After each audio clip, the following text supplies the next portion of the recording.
¿sabías que José Martí, el apóstol de la independencia cubana, tuvo un hijo? Y que ese hijo tuvo una esposa que vivió en el olvido, marginada y humillada por el régimen de Fidel Castro? Esta es una historia que el castrismo intentó enterrar, pero hoy vamos a desenterrarla. No solo para contar la verdad sobre una familia borrada de la historia, sino para que sepas quién fue realmente Fidel Castro, un dictador sin piedad, sin respeto, sin alma. En las brumas del siglo XIX, mientras Cuba aún gemía bajo el yugo colonial español, un hombre levantaba su voz como un trueno por la libertad, José Martí, el apóstol de la independencia. Poeta, pensador y mártir, Martí entregó su vida por la causa cubana. Pero lo que la historia oficial pocas veces menciona, y que el castrismo se empeñó en sepultar bajo toneladas de propaganda, es que Martí no murió sin dejar sangre en la tierra, tuvo un hijo, José Francisco Martí Zayas Bazán. Fruto de su amor con Carmen Zayas Bazán. José Francisco nació el 22 de noviembre de 1878 en La Habana. Desde pequeño fue un símbolo viviente del Martí hombre, no del mito. Fue testigo del sacrificio de su padre, pero también sufrió el abandono al que lo obligaban las luchas, los exilios y los ideales. Cuando Martí partió a la Manigua y encontró la muerte en Dos Ríos en 1895, José Francisco tenía apenas 16 años. La muerte de su padre no lo convirtió en héroe, sino en huérfano de patria y de apellido. Años después, peleó en la Guerra de Independencia, como alférez del Ejército Libertador, aunque los focos de gloria nunca lo alumbraron como a otros. Tal vez porque su apellido era demasiado sagrado para permitirle una sombra propia. Ya en la Cuba republicana, José Francisco trató de rehacer su vida. Se casó con una mujer culta, aristocrática, cuyo nombre también fue borrado de los libros, María Teresa Vances, una dama de alta sociedad que lo acompañó hasta el final. La pareja vivió discretamente, alejada de los fastos públicos, pero con dignidad. Tuvieron hijos, nietos. El linaje de Martí no se extinguió con él. Al fallecer José Francisco en 1945, su viuda heredó no solo su casa, sino también el peso de un apellido que se volvió peligroso tras el triunfo de Fidel Castro. La mansión donde vivía María Teresa estaba en el Vedado Habanero, de arquitectura sobria y señorial. No era un palacio, pero sí una casa digna de una dama de la antigua Cuba. La casona era hermosa. De techos altos, columnas de mármol y muebles traídos de Europa, era un vestigio de una Cuba que ya empezaba a desvanecerse. María Teresa la cuidaba con devoción, como quien mantiene viva una capilla en medio del desierto. Pero en 1959, las columnas empezaron a temblar. La revolución había triunfado y con ella llegó una nueva categoría, burguesa. María Teresa, viuda del hijo de Martí, fue declarada enemiga de clase. La casa fue intervenida y dividida.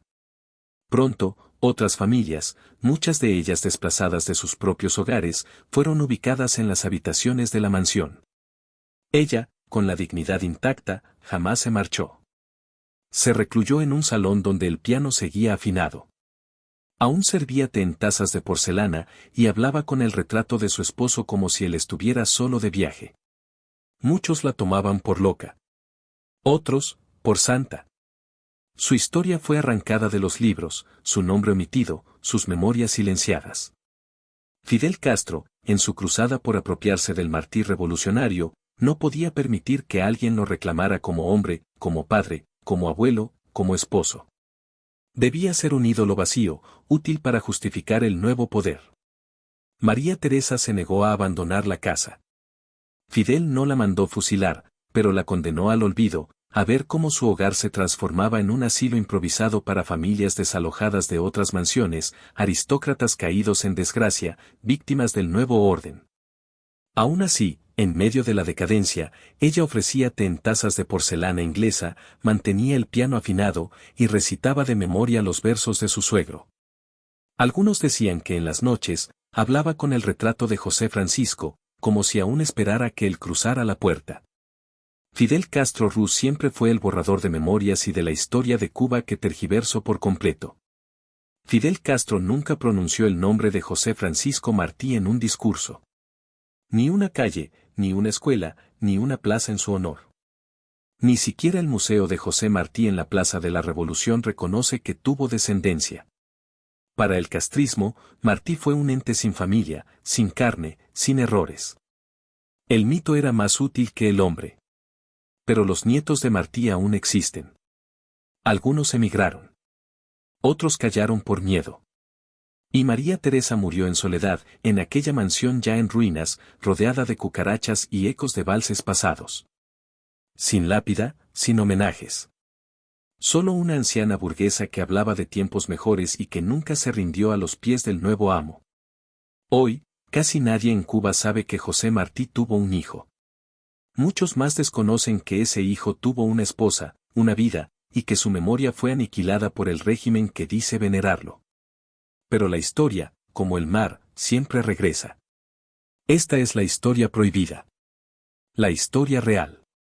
La que no aparece en los libros escolares ni en los discursos de la plaza. La historia del Martí hombre, del Martí padre, del Martí silenciado. Y sobre todo, la historia de una mujer que, viuda y olvidada, resistió con dignidad el aplastante peso del silencio. Fidel, el bastardo de la historia. Fidel Castro no soportaba rivales. No soportaba matices. Ni siquiera soportaba la verdad. Para él, Martí tenía que ser una marioneta revolucionaria, sin esposa, sin hijo, sin carne, sin errores. Por eso ordenó que el hijo de Martí desapareciera de la historia oficial. Que su viuda, María Teresa, fuera borrada de la memoria nacional. Le confiscaron su casa, la etiquetaron como burguesa, y la convirtieron en asilo para familias desplazadas. Ella vivió sus últimos años marginada, humillada, ignorada por el mismo país por el que luchó su familia. Fidel Castro construyó un relato donde José Martí era revolucionario, marxista y casi un precursor del castrismo. Pero Martí, que había luchado por una república democrática y plural, no podía ser manipulado tan fácilmente. Por eso, había que silenciar a su descendencia. El verdadero Fidel, un hombre lleno de desprecio, control y machismo. Fidel se pintaba como defensor del pueblo, pero su desprecio por la historia y por las mujeres que no le servían de adorno era absoluto. No honró a la viuda del apóstol. No la visitó, no le ofreció seguridad ni dignidad. La dejó morir como una extraña en su propia patria. Fidel predicaba igualdad, pero practicaba el desprecio. Especialmente hacia las mujeres con carácter, con historia, con voz. María Teresa fue una de ellas. En la nueva historia oficial, José Francisco no existió. Nada de su vida fue enseñado. Ni fotos, ni escritos, ni entrevistas. Su viuda, mucho menos. Era un peligro, una herencia viviente. Nadie debía recordar que Martí tuvo un hijo. El mito necesitaba ser estéril. María Teresa fue la guardiana de una verdad silenciada. La última heredera de una historia que se quiso borrar.